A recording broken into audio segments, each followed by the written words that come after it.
Hey there, it's Hillary, and today I'm going to be going over my books that I read in April and my TBR for May. I know we're a little bit through May, and I've already read 3 books for May, but I'm gonna just go ahead and give a little bit of like what I've read and what I've been trying to read.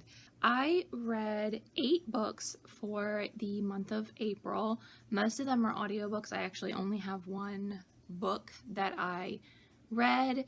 They were either ebooks or audiobooks or things that I just checked out from the library. So the first thing that I read, which it seems like so long ago now because it was over a month ago, was The Mermaid and Mrs. Hancock. I actually really did not enjoy this book. I went into this book thinking that it was going to be like a fairy tale type of story, and it was just really boring for me.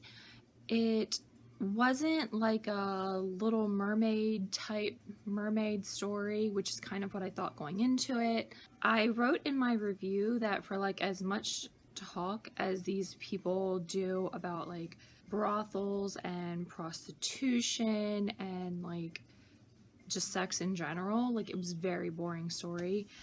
I only gave the story 3 stars. I just think that maybe it could have been advertised a little bit differently, or not really advertised, but like the synopsis, like not leading you so much to believe it was going to be a really big like fantasy type story, and or maybe it was just me like misinterpreting the book in general, but I don't know. I just really didn't enjoy it.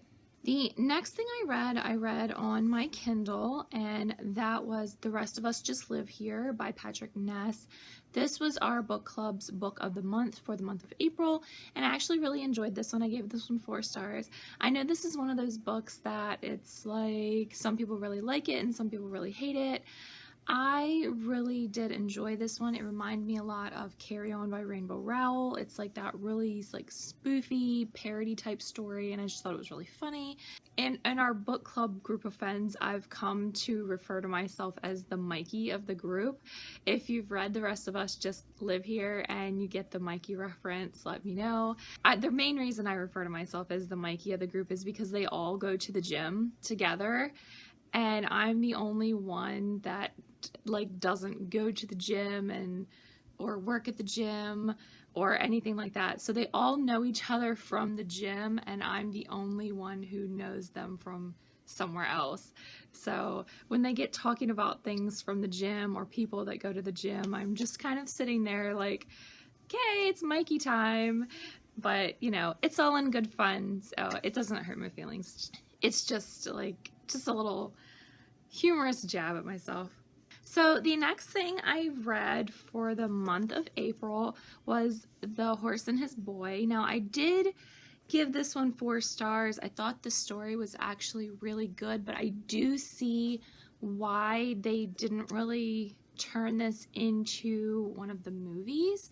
Now, I have not actually seen any of the Narnia movies besides the first one, so maybe they do put parts of this into the movies, but I do know that like Prince Caspian is its own movie and Voyage of the Dawn Treader is its own movie, and The Horse and His Boy are not. So in this book, it's really not about them too much. It's about another character, and his name is Shasta. The characters from Narnia are in here, but they're not really like the main focal point. So I can see why, like, if you're making a movie series about like this group of 4 children, you would not turn that into a movie because it's not really about them.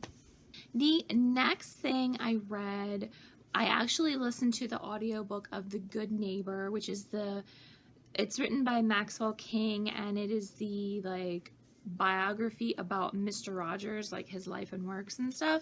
I gave this one 4 stars, and I really think a lot of the amazingness of this book was just like the nostalgia and the ambiance created in this audiobook. The book starts out, it's read by LeVar Burton, and like as a kid who grew up on Mr. Rogers' Neighborhood and reading Rainbow, it really took me back to that time, and it was just like, it just put me in a really good mindset for going into this book. Then you get into the very beginning of the audiobook, and it starts playing the music from Mr. Rogers' Neighborhood, and then he starts singing the intro song, and I was just like, oh my gosh, this is so amazing.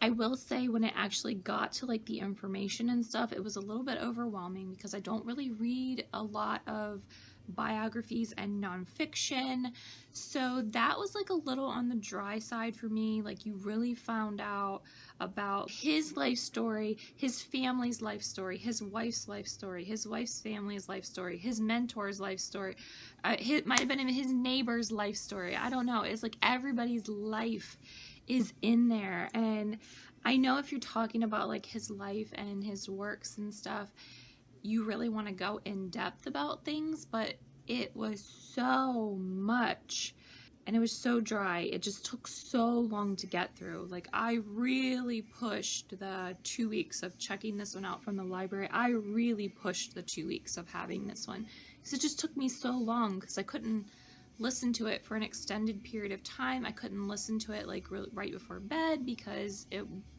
wasn't, I don't want to say it wasn't entertaining, but it wasn't like a fantasy world that I was jumping into. But it really was a good story. And not really story, like, I really enjoyed learning things that I didn't know. I loved when we got to like more information about Mr. Rogers' Neighborhood and what it was like for him to like record the TV show and things like that. And I really was interested in the very end of the book where it talks about like his death and everything. Like, that sounds kind of morbid, but I honestly really didn't know too much about when he died, because it gotten to the point where I was older. I was in my teen years, so I really wasn't watching Mr. Rogers' Neighborhood anymore, but I wasn't to the point where it was like a huge thing for me that he'd passed away. But overall, I really enjoyed the book. If you're really into nonfiction, I would suggest that one for you. And definitely, if you were a fan of Mr. Rogers and his works, I would definitely suggest that one. If you know if it's anything like the movie that they just came out with, I think the movie was called like The Good Neighbor or something as well. Someone had asked me if they were similar, and I didn't see the movie, so I don't know if they're similar, but if you know, let me know down in the comments. The next thing that I read for the month, I wanted to read all the short story novellas that go along with the selection series, so I read The Queen by Kira Cass. I gave this 3 stars. I would say that I felt like this one was kind of meh, because The Queen is all about Queen Amberly and King Clarkson, and I didn't really care for those characters in the selection series. I like, it was okay.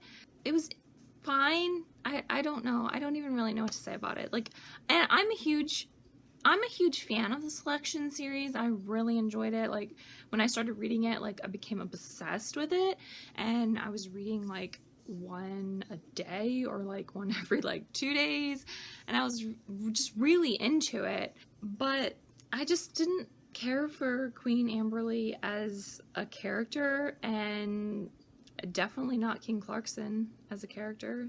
So that one, it was okay. Now, the next thing I read, like I said, I was on like a little novella kick from the selection series, so I decided to read The Prince and the Guard. Now, this one I actually really did enjoy.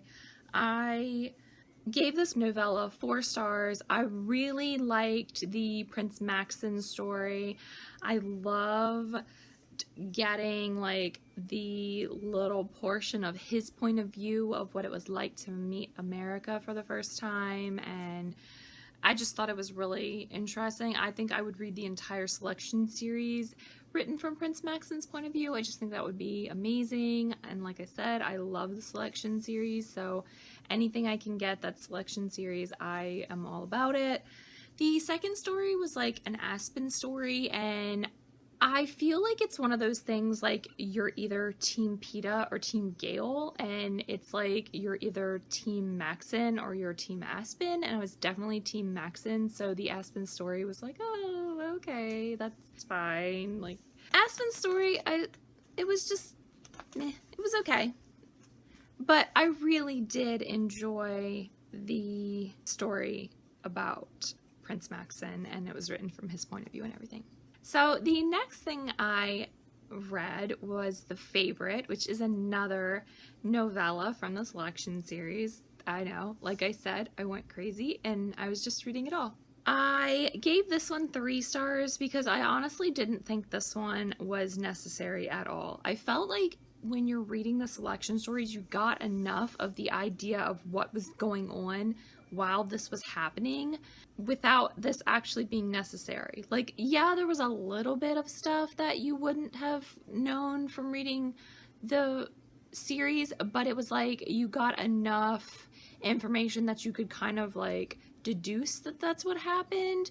You do get a little bit of conversation with Marley and Carter, so that you wouldn't have gotten, but honestly, it was just, I just didn't think it was necessary. I mean, I still read it, and like I said, it was okay. I just think that there wasn't enough substance to it to actually give you a true novella. And the last thing I read for the month was Between the Lines by Jodi Picoult. It was actually like co-written by her daughter, and I actually thought that was really cool. I gave this 4 stars. I really thought it was just a nice, light, fluffy, contemporary, super cute, on the verge of being cheesy, but it was just really cute, and I just really like needed some of that in my life, I guess. I don't know. I just thought it was a really cute story, and there's nothing wrong with getting a super cute story every once in a while. So if you're looking for like a light, fluffy contemporary, I definitely would suggest this one. It does actually have a sequel to it, and I'm not quite sure what the sequel is about. They don't have it available at my local library, so I'm going to be keeping my eye out for it so that I can read that one and see what happens, because I checked this one out from the library. I'm hopefully going to be reading that one soon because I really did enjoy the first one, although I do feel like the story leaves off on a decent enough place that if you don't read anymore, it's okay. So now I'm going to get into like what I want to read for the month of May. So the things that I've already read, I have read Harry Potter and the Cursed Child, and I have already read Shiver. I don't want to talk too much about like what the things were about. I'll go into more what they're about when I do my review, but the last thing that I've read already for the month is The Cruel Prince by Holly Black. I am looking forward to reading the next as well. I am hoping to also get to Prince Caspian and The Voyage of the Dawn Treader this month. I'm almost done with the series. I am hopefully going to be getting the audiobook of Wildcard and finally finishing that duology off.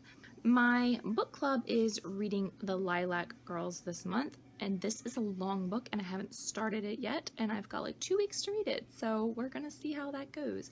I might be a slacker this month and not read it. I don't know, because I'm not really wanting to read that. And I have been working on The King of Scars forever. I pre-ordered it and I've started reading it in February, I think, and I'm still not done because I have to keep stopping to read other things, but I'm almost done and I'm going to finish this book this month.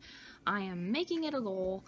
Hopefully I'll be able to read The Wicked King, the second book in the Folk of the Air trilogy. Hopefully I can get that one read this month too. So those are the 1, 2, 3, 4, 5, 6, 7, 8, 9, 8 or 9 books that I want to read this month, but I'm doing pretty well. I've already read 3, so those are the things that I hopefully will get to. So thank you for joining me. If you like this video, feel free to leave me a like. It really helps out my channel. And if you'd like to see more videos by me, please feel free to subscribe. And I will see you in my next video.